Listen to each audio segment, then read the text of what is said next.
যা হয়ে গেছে হয়ে গেছে, এটা আমার পাস্ট ছিল, এটা আমার অতীত ছিল। আল্লাহ, তোমাকে আমি ওয়াদা করলাম আমি আগামীতে এই অন্যায়গুলো আর কখনো করব না। আল্লাহ, তুমি আমাকে মাফ করে দাও। আল্লাহ বলছে, বান্দা, যখন তুই মাফ চাবি, তোর চোখের এক ফোঁটা পানি নাকের ডগায় আসার আগেই আমি আল্লাহ তোর জীবনের সব গুনাহ খাতা মাফ করে দেব।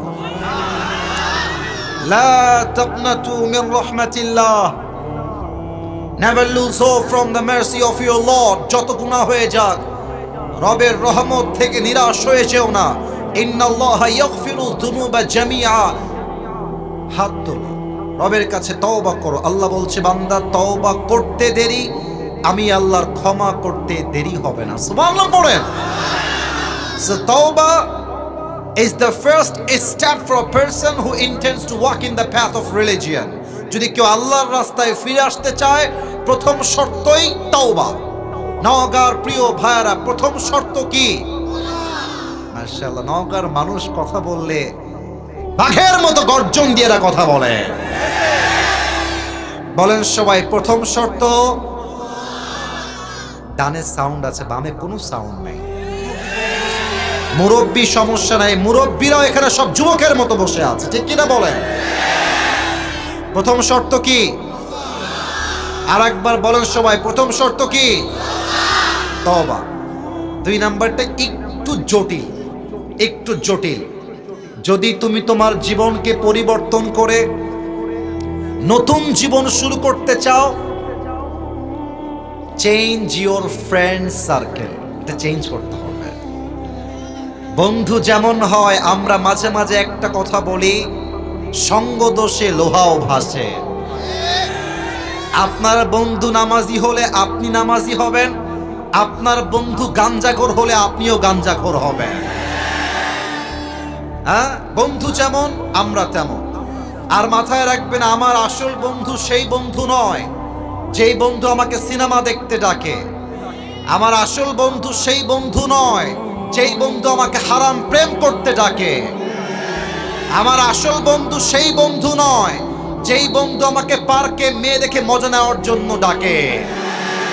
আমার আসল বন্ধু হচ্ছে সেই বন্ধু যেই বন্ধু আমাকে নামাজের দিকে ডাকে। যুবক ভাইরা, আমার আসল বন্ধু সেই বন্ধু যে আমাকে হারাম প্রেমের দিকে নয়, বিয়ের দিকে আমাকে দাওয়াত দেয়।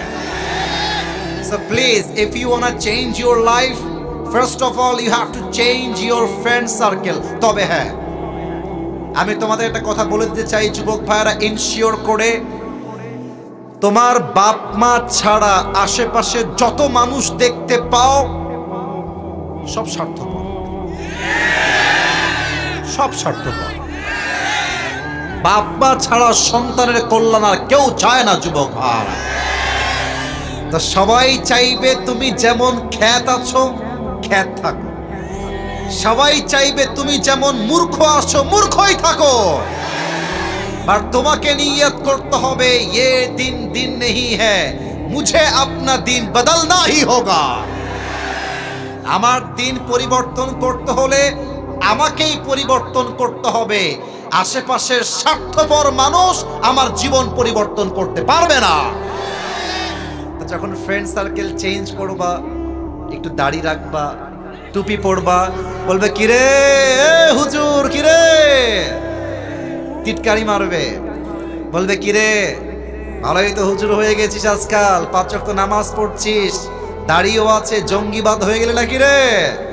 বলবা হ্যাঁ, আমি জঙ্গি হয়েছি, কয়েকজনকে মারবো আমি টার্গেট করেছি, তার মধ্যে তোর নামটা প্রথম লিস্টে আছে।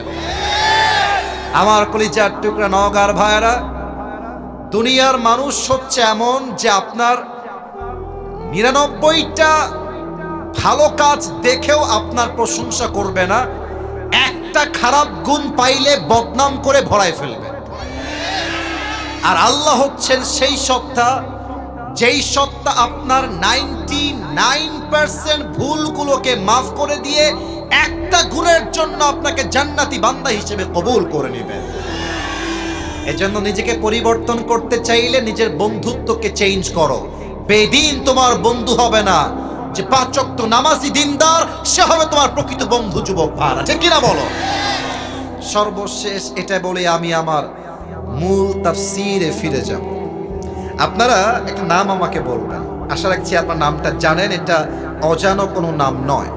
পাকিস্তানের একজন টপ ফেমাস ক্রিকেটার, যিনি আগে ছিলেন ক্রিকেটার, পরে হয়েছেন প্রধানমন্ত্রী, তার নাম কি বলতে পারবেন?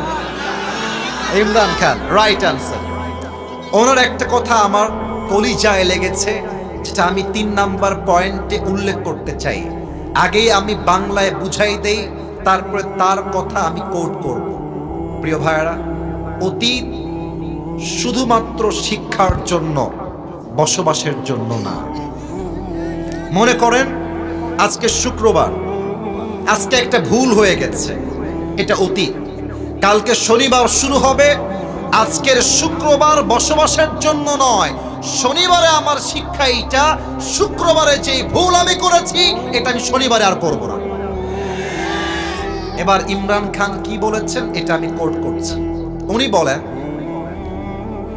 अगर जिंदगी को समझना चाहते हो तो पीछे देखो, और अगर जिंदगी को जीना चाहते हो तो आगे देखो। माजी हमेशा सीखने के लिए होता है, जीने के लिए नहीं होता है, और प्रेजेंट हमेशा जीने के लिए होता है, और जो गलती पीछे हो गया उससे सीख के दोबारा जिंदगी को शुरू करने का नाम होता है प्रेजेंट। ठीक कि ना बोले? যা হয়ে গেছে হয়ে গেছে, ভুলে যাও। আগামীকাল সকাল থেকে আমার নতুন জীবন শুরু হবে। কোন মেয়ে ছ্যাঁকা দিয়ে ব্যাখ্যা করেছে ওই সময় বা এখন শিক্ষা হবে, আগামীতে আমি আমার ক্যারিয়ারে এমন সফল হব, যেই মেয়ে আজকে আমাকে বিয়ের নামে ধোকা দিয়ে ছেড়ে চলে গেছে, ওর মতো কয়েক লাখ মেয়ে আমার পেছনে বিয়ের জন্য লাইন ধরে দাঁড়িয়ে যাবে। আল্লাহ আমাদের সবাইকে জীবন পরিবর্তন করার তৌফিক দান করে, পড়েন সবাই আমিন। আসুন আমরা তাফসীরে ফিরে যাই। আজকে বিবাহিত এসেছেন কারা কারা? হাত তোলেন। বিবাহিত, রে বিবাহিত তো অনেক এসেছে, হাত নামান, হাত নামান। এবার যাদের বউ নাই, কষ্টে আছো শীতকালে, তারা হাত তোলো। ইন্না লিল্লাহ। আপনাদের কারো বউ নাই? আস্তাগফিরুল্লাহ, ইন্না লিল্লাহি ওয়া ইন্না ইলাইহি রাজিউন। আমি মাঝে মাঝে একটা কথা বলি যুবকদের জন্য, যাদের বউ নাই তাদের জীবনে কিছুই নাই যুবক ভাইরা। আর এই শীতকালে যুবকদের শীত দূর হবে কম্বল দিয়ে না, ল্যাব দিয়ে না, একমাত্র বউ দিয়ে যুবকদের শীত দূর হবে। আব্বা বোঝে না রে, আব্বা বোঝে না। আল্লাহ আব্বা জানদেরকে সঠিক বুঝ দান করে, পড়েন সবাই আমিন। 3টা তাকবীর দিবেন। প্রথম তাকবীর দিবেন বিবাহিত ভাইরা, দ্বিতীয় তাকবীর দিবেন সিঙ্গেল ভাইরা। আমি দেখতে চাই কার গায়ের জোর কত ভালো। বিবাহিত ভাইরা একটা কাশি দেন, বিবাহিত ভাইরা কাশি দেন। সিঙ্গেলরা আজকে হেরে যাবে রে। দেখা যাক কারা জিতে। বিবাহিত ভাইরা তাকবীর দিবেন, সিঙ্গেলরা কিপ কোয়াইট, কিপ সাইলেন্ট, চুপ থাকেন। বিবাহিত ভাইরা তাকবীর দেন আমার সাথে, নারে তাকবীর। খুব সাউন্ড আছে মাশাআল্লাহ। এবার সিঙ্গেলদের পালা, সিঙ্গেলরা কাশি দাও। নারে তাকবীর। বিবাহিত ভাইরা আমাকে মাফ করে দিবেন, সিঙ্গেলরা জিতে গেছে। এবার সবাই মিলে শেষ তাকবীর দিবেন, এমন জোরে তাকবীর দিবেন যে আমি স্টেজ ভেঙে নিচে পড়ে যাব। কোনো ভাগাভাগি নাই, সবাই মিলে কাশি দেন। নারে তাকবীর। আল কোরআনের আলো, আল হাদিসের আলো, কোরআন হাদিস যেখানে, আলেম ওলামা যেখানে, নওগাঁবাসী যেখানে। ওয়াজ কালকে আপলোড হলে মানুষ বুঝবে নওগাঁর সন্তানরা বিড়ালের বাচ্চা নয়, সব সিংহের বাচ্চাগুলো আমার সামনে বসে আছে। আল্লাহ কবুল করুক, পড়েন সবাই আমিন। আজ আমি একটি ছোট্ট সূরা থেকে তাফসীর পেশ করব। সূরাটার নাম হচ্ছে সূরাতু আল আসর। আমার নওগাঁর প্রিয় ভাইরা, সূরাটার নাম কি বলেন সবাই? সূরাতু আল আসর। এটা কোরআনুল কারীমের 103 নম্বর সূরা। সবার থেকে শুনতে চাই 100 কয় নম্বর সূরা? মাশাআল্লাহ। এই সূরার রুকু সংখ্যা হচ্ছে জাস্ট একটা। বলেন সবাই কয়টা? এই সূরার আয়াত সংখ্যা হচ্ছে মোট 3টা। বলেন সবাই কয়টা? এটা কোরআনুল কারীমের 30 নম্বর পারায় অবস্থিত এবং প্রত্যেকটা সূরার 2টা চ্যাপ্টার থাকে। একটা হচ্ছে মাদানী চ্যাপ্টার আর একটা হচ্ছে মাক্কি চ্যাপ্টার। তো সূরাতু আল আসর এটা মাদানী সূরা নয়, এটা হচ্ছে মাক্কি সূরা। সুবহানাল্লাহ পড়বেন না আপনারা সবাই? This was the basic knowledge of this surah. এটা হচ্ছে সূরাতু আল আসরের একটা প্রাথমিক জ্ঞান দিলাম। আসুন আমরা সময়কে ওয়েস্ট না করে সময়টাকে কাজে লাগাবা ট্রাই করি তাফসীরের মাধ্যমে। সূরাতু আল আসর যদিও বা ছোট্ট একটা সূরা, মাত্র 2 লাইনের সূরা। আপনারা হয়তো একটা প্রবাদ বাক্য জানেন সবাই, আমি জাস্ট প্রথমটা বলছি, দ্বিতীয়টা আপনারাই বলবেন। আমরা মাঝে মাঝে বলি ছোট মরিচের, এটাই চাচ্ছিলাম, ছোট মরিচের। অনেক মুরব্বী বলবে হুজুর মাত্র 2 লাইনের সূরা আপনি তাফসীর করবেন। আব্বাজান, এটা হচ্ছে এমন একটা সূরা, এই সূরার ব্যাখ্যা যদি কেউ পড়ে, এর তাফসীর কেউ যদি পড়ে, এর ইন্টারপ্রিটেশন বা এক্সপ্লেনেশন কেউ যদি স্টাডি করে, সেটা অনুভব করবে মনে হবে আল্লাহ তাআলা যেন একটা ছোট্ট একটা ঝিনুকের মধ্যে পুরো একটা আটলান্টিক মহাসাগর ঢুকিয়ে দিয়েছে। সুবহানাল্লাহ। এর ব্যাখ্যা এতটা হাই ভলিউম, এত বিশাল ব্যাখ্যা ছোট্ট একটা এই সূরা। আসুন আমরা সূরার তাফসীর শুরু করি। আল্লাহ তাআলা বলছেন ওয়াল আসর। আসর দ্বারা উদ্দেশ্য হচ্ছে 3টা। আমি খুব বেশি ডান বাম করলাম না, সোজা ব্যাখ্যায় আসলাম। আল আসর দ্বারা উদ্দেশ্য মোট কয়টা? 1। আল্লাহ বলছেন by the passage of time, সময়ের কসম, ইতিহাসের কসম। আচ্ছা, আমরা যখন কোনো বিষয়ে কসম কাটি, আল্লাহর কসম আমি তোমারে ছাড়বো না, আর সেও তারে ছাইড়া দেয় টাকলাকে বিয়ে করে। আজকালকার মানুষ কসম দিয়েও মিথ্যা বলতে সময় নেয় না যুবক ভাইরা, ঠিক কিনা বলেন? এবার বলেন তো, আমরা যখন কসম কাটি কার নামে কাটি? ডানে আসলেই সব স্ট্রং।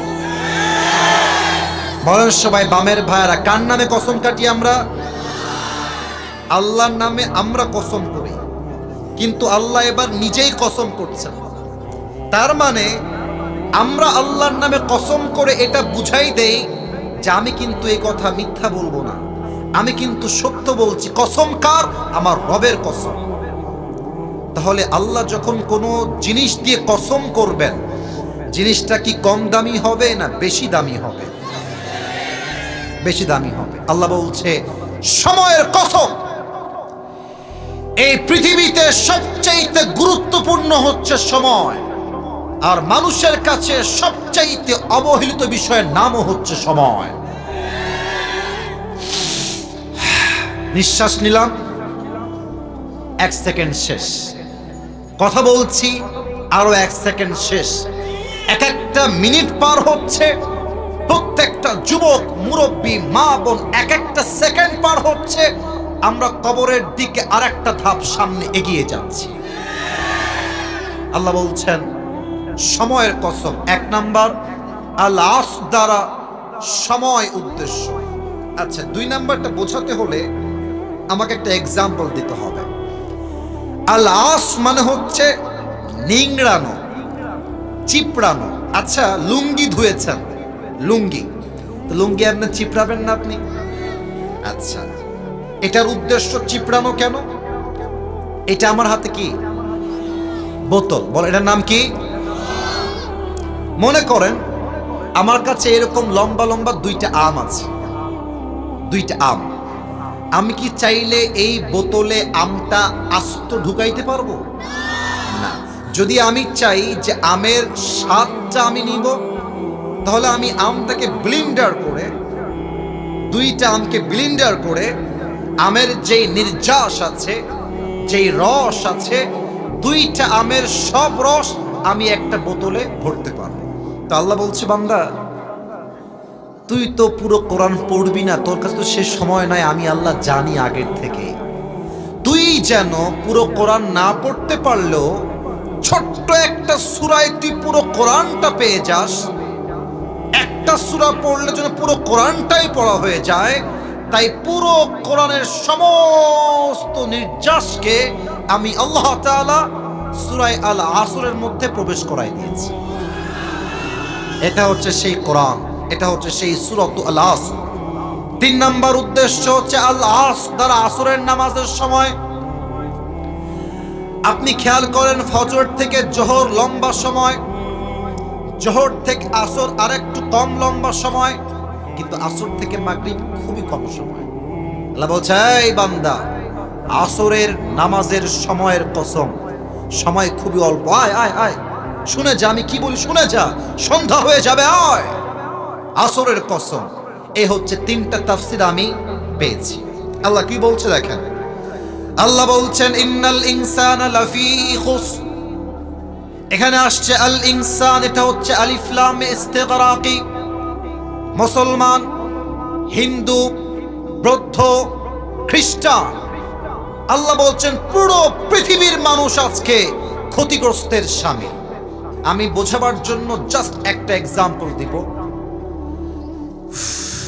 আজকালকার নারীরা অধপতনের এতটা চূড়ান্ত পর্যায়ে গেছে, আজকালকার মেয়েরা বোরকা পরে পর্দার জন্য নয়, হারাম প্রেম করবে, বাপ মার থেকে লুকায় করবে, বোরকাকে তারা হাতিয়ার হিসেবে ইউজ করে। যুবক,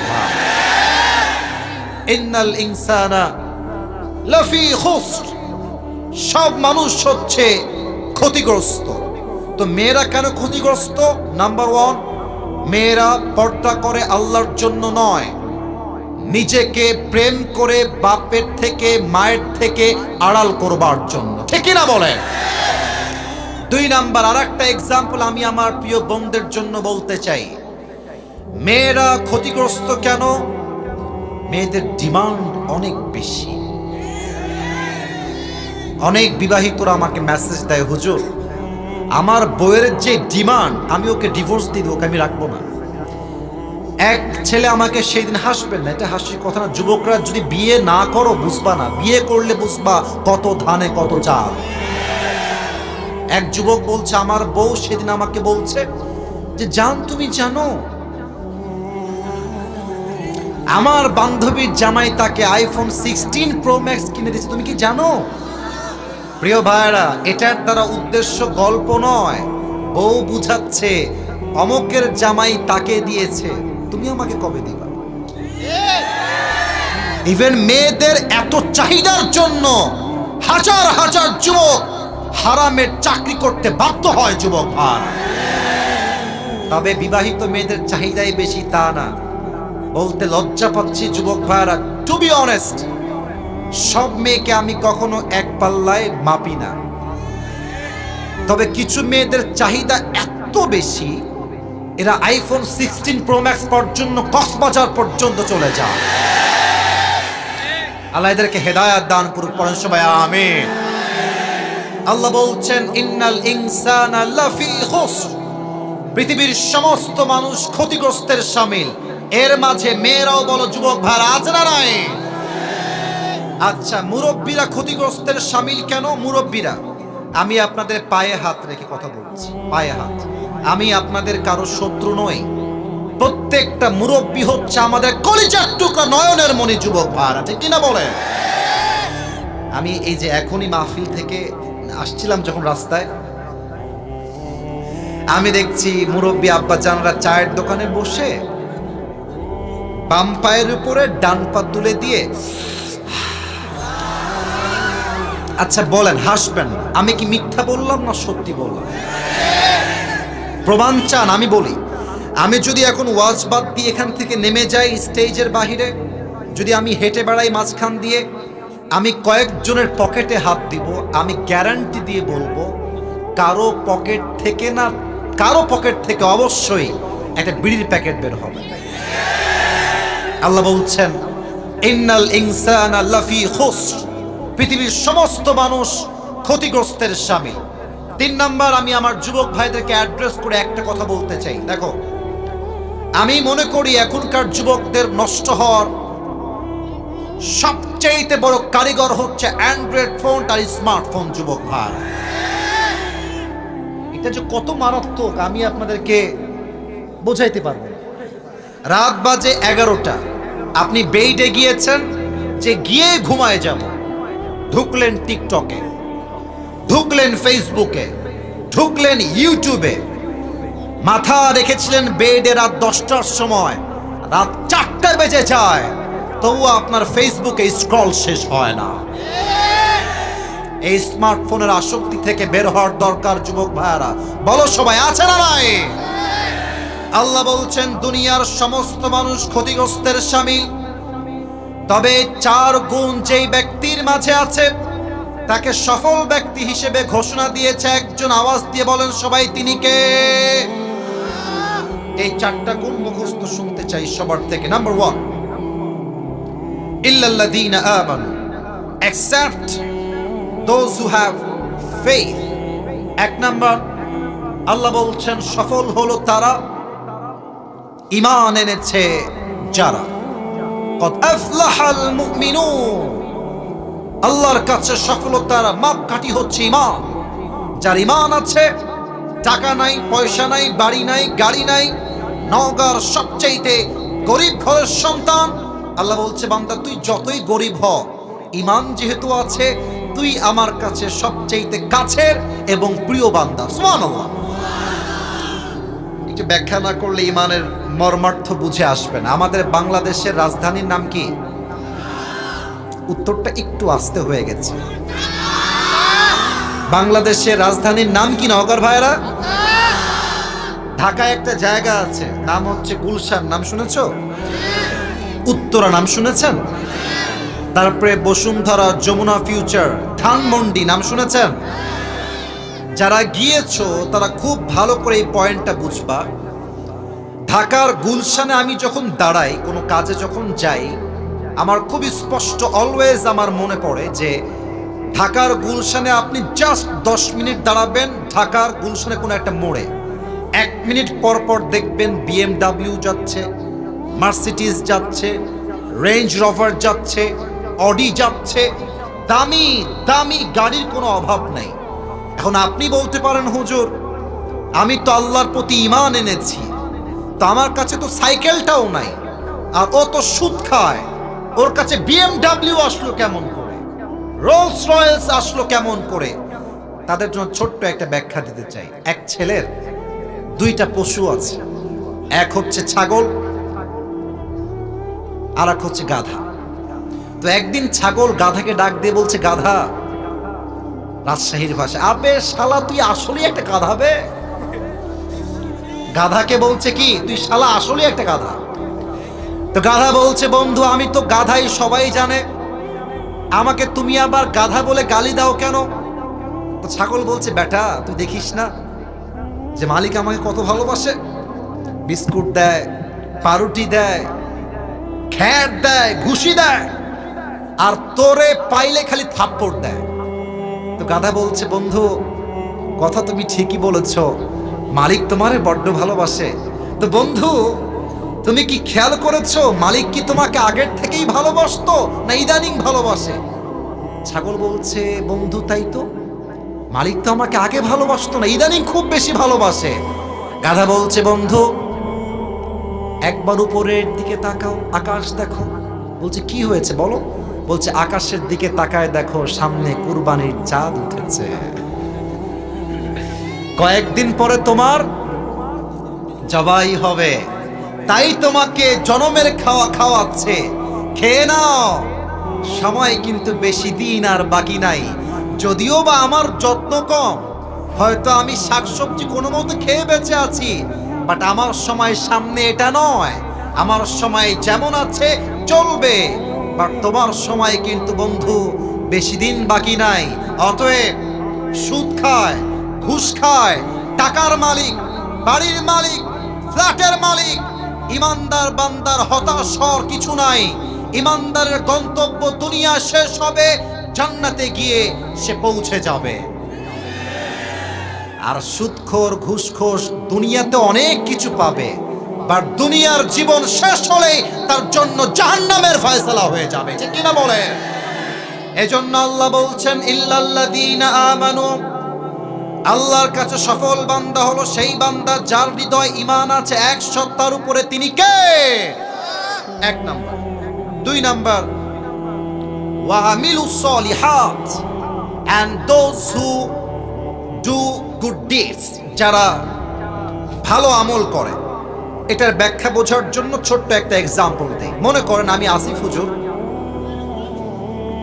এখান থেকে বের হয়ে গেলাম, বের হয়ে আপনাদের নওগাঁর সদরের সবচেয়ে বড় মডেল মসজিদে গিয়ে 80 রাকাত নামাজ পড়লাম তাহাজ্জুদ। এটা কোনো কমন ফ্যাক্ট না, আমাদের দেশের নেতারাই 80 রাকাত তাহাজ্জুদ পড়ে, কিন্তু তারা এখন বাংলাদেশ না ইন্ডিয়ায় পালিয়ে গিয়েছে। তা আমার কথা হচ্ছে, আপনি যদি এতই তাহাজ্জুদ গুজার হন, আপনার দিল্লি ভাগতে হয় কেন যুবক ভাইরা? 80 রাকাত নামাজ পড়লাম, 12টার সময় শুরু হয়েছে নামাজ, 4:30-এর সময় শেষ হয়েছে। 80 রাকাত নামাজ পড়ার পরে মাথায় চিন্তা আসছে, কি রে আমি তো ওযু করি নাই। বলেন 80 রাকাতের কোনো দাম আছে? আচ্ছা, আমার ডানে আমার মুরব্বী আব্বাজান বসে আছেন, উনি মাহফিল থেকে বের হয়ে ওযু করলেন, সুন্দর করে পবিত্র হলেন, পবিত্র হয়ে একমাত্র কিবলামুখী হয়ে আল্লাহর সন্তুষ্টির জন্য 80 রাকাত নয় 2 রাকাত আদায় করলেন। এবার বলেন, আমার 80 রাকাতের দাম বেশি না মুরব্বির 2 রাকাতের দাম বেশি? কেন? এটা বেশি আমল নয়, এটা ভালো আমল। 29 নম্বর পারা 1 নম্বর পৃষ্ঠা সূরাতুল মুলকের 2 নম্বর আয়াত, আল্লাহ তাআলা বলছেন, আল্লাযী খালাকাল মাউতা ওয়াল হায়াতা লিয়াবলুয়াকুম আইয়ুকুম আহসানু আমালা।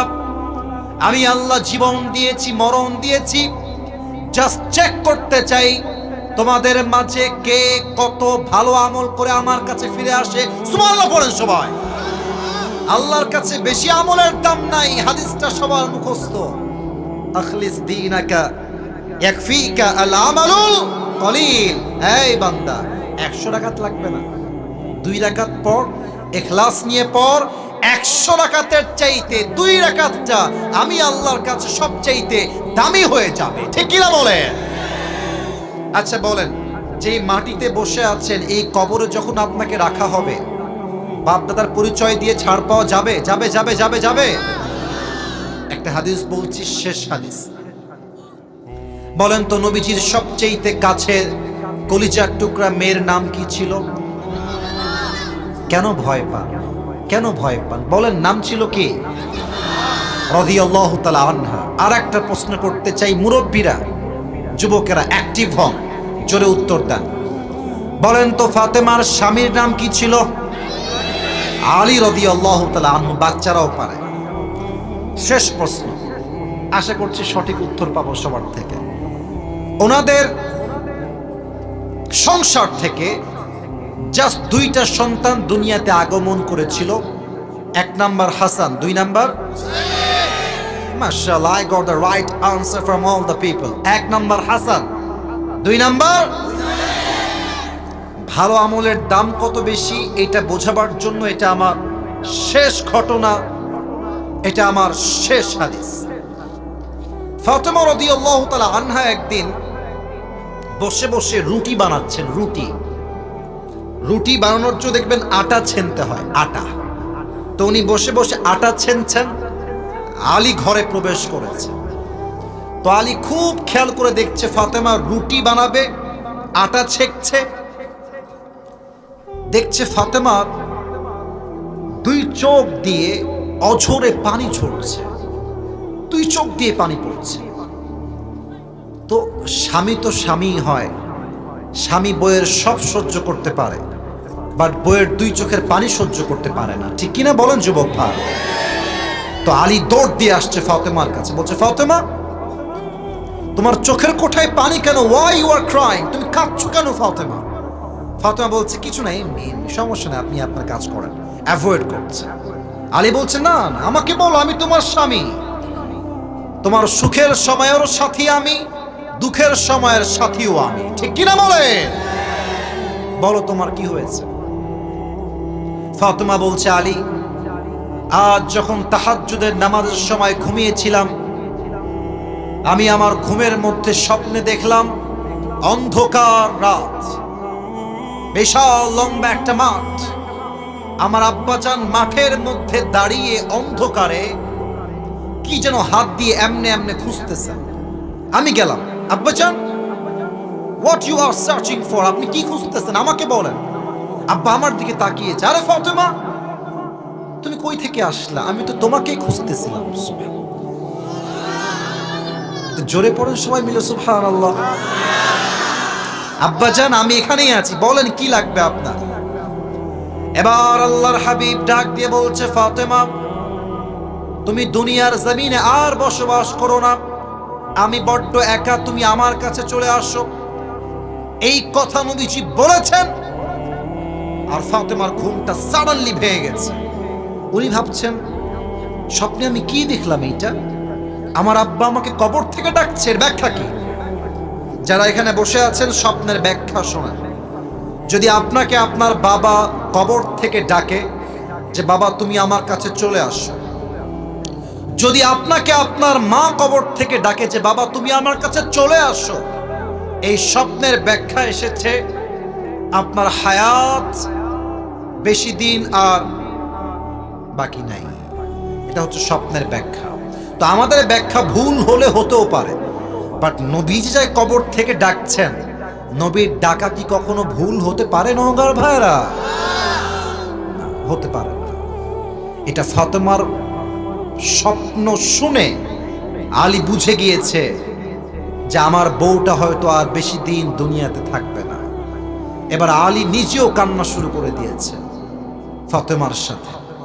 ফাতেমা বলছে আলী থামেন, কাঁদছেন কেন? কুল্লু হাইয়িন মাইয়িত, প্রত্যেকটা জীবিত মানুষকে একদিন মৃত্যুর স্বাদ গ্রহণ করতে হবে, কেউ ভাগতে পারবে না, আমিও পারবো না। আলী থামেন, স্টপ।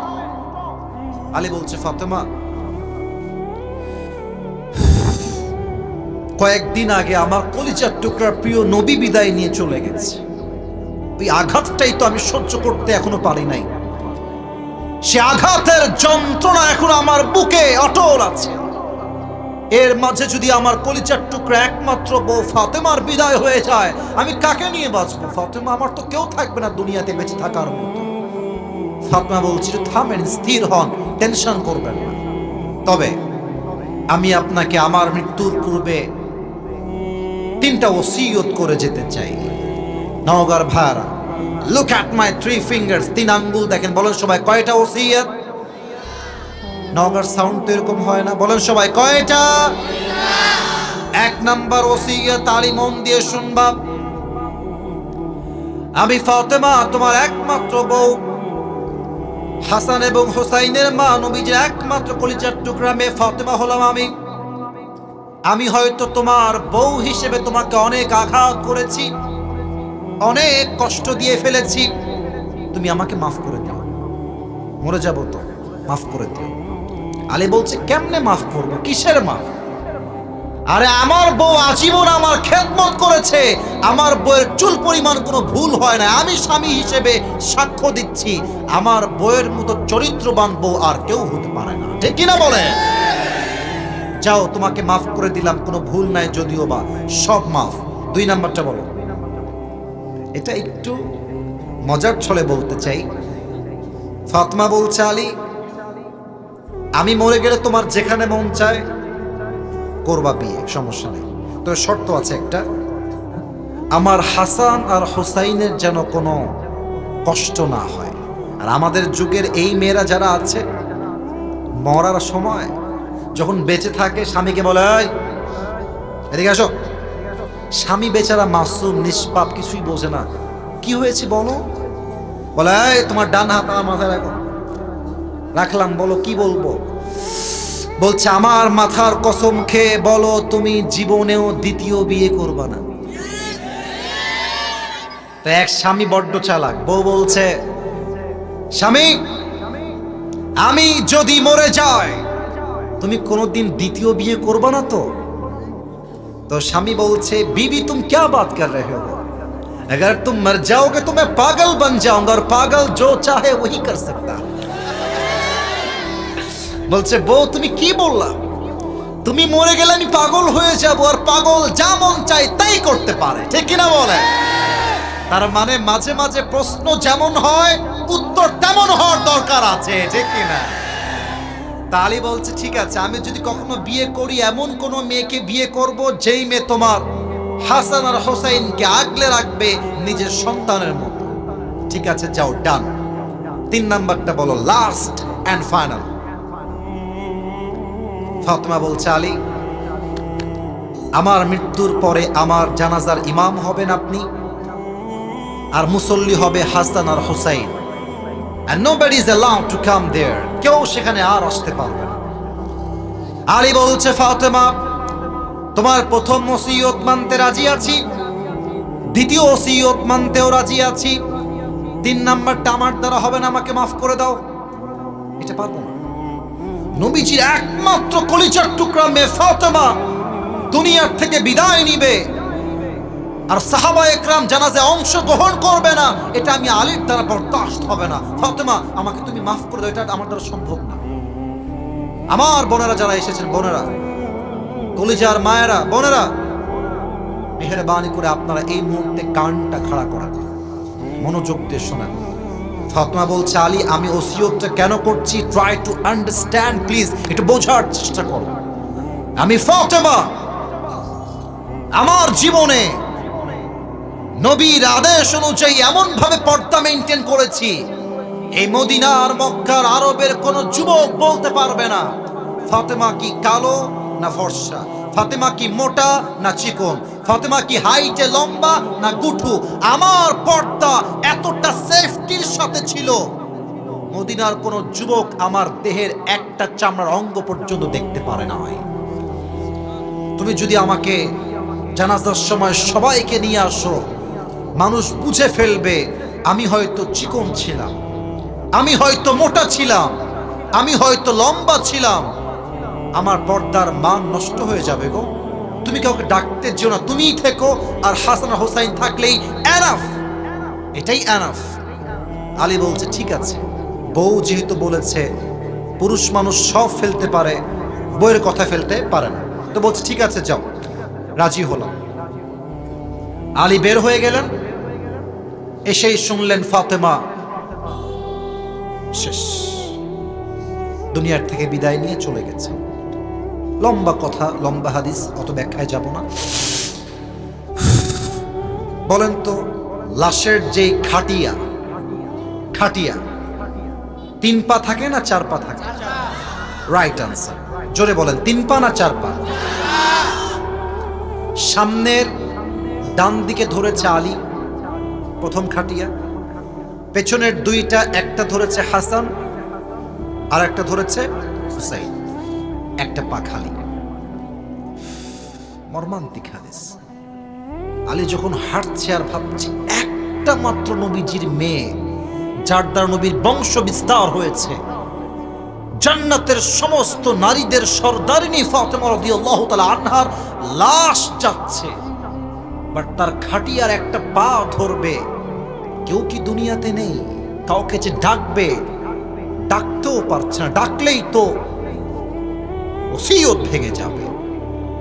মনটা খারাপ, সামনের দিকে হাঁটছে, হঠাৎ করে দেখছে দূর থেকে এক সাহাবী ইসমুহ আবু যর গিফারি রাদিয়াল্লাহু তাআলা আনহু দৌড় দিয়ে আসছে আলীর দিকে।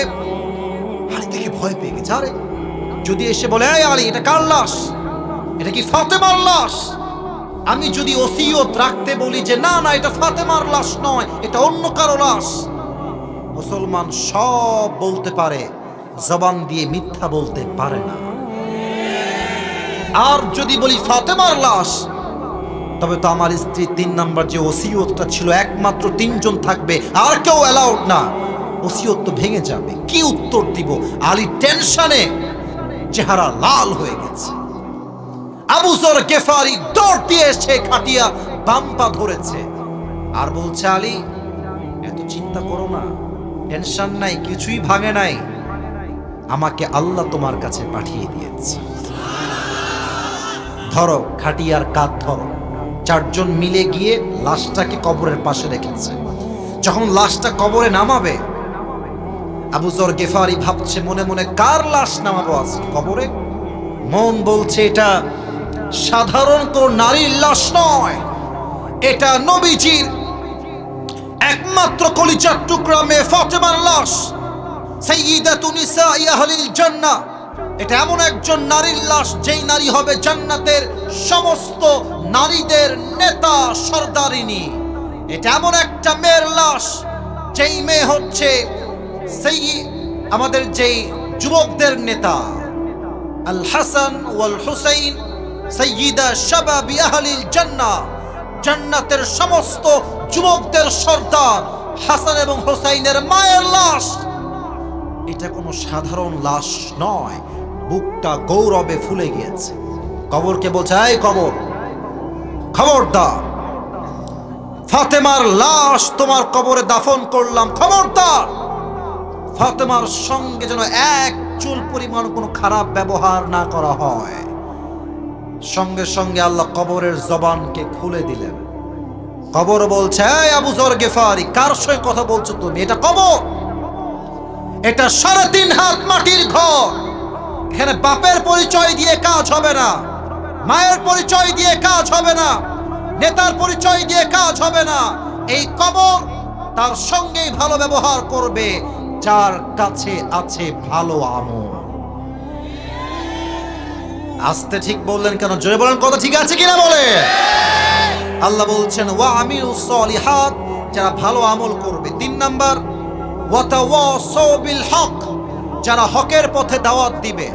4 নাম্বার ওয়া তাওয়াসাউ বিস সবর, যারা সুখে দুঃখে সবর করবে। এক সত্তার উপরে আওয়াজ দিয়ে বলেন সবাই, তিনি কে? আমার তো মনে হয় ডান থেকে নিয়ে এই পুরো মাহফিলে যারা আমরা এসেছি, আমার মনে হয় আমরা সবাই মধ্যবিত্ত পরিবারের সন্তান। তোমরা যারা আমাকে চেনো, আমার ওয়াজে আমি একবার বলেছিলাম মধ্যবিত্ত পরিবারের সন্তান মানে এক একটা ব্র্যান্ড। যুবক ভাইরা, সাইকেল দিবেন চলবে, বাইক দিবেন চলবে, কার দিবেন চলবে, বলবেন হেঁটে আসো তাও আমার চলবে। ভাত দিবেন, ডাউল দিবেন চলবে, ভাত দিবেন, ভর্তা দিবেন চলবে, ভাত দিবেন আর কিছুই দিবেন না, 1 গ্লাস পানি আর একটা মরিচ দিবেন, পান্তা ভাত হলেও আমার চলবে, কারণ আমি মধ্যবিত্ত পরিবারের সন্তান। অতএব যারা মধ্যবিত্ত পরিবারের সন্তান হয়েও ধৈর্যের পরিচয় দিবে, আল্লাহ বলছেন ইন্নামা ইউওয়াফাস সাবিরুনা আজরাহুম বিগাইরি হিসাব, কিয়ামতের দিন আল্লাহ তাদেরকে বিনা হিসাবে জান্নাত দিয়ে। পড়েন সবাই সুবহানাল্লাহ। আল্লাহ সবাইকে 4টা আমল অনুযায়ী জীবন চালাবার তৌফিক দান করুক। পড়েন সবাই আমিন।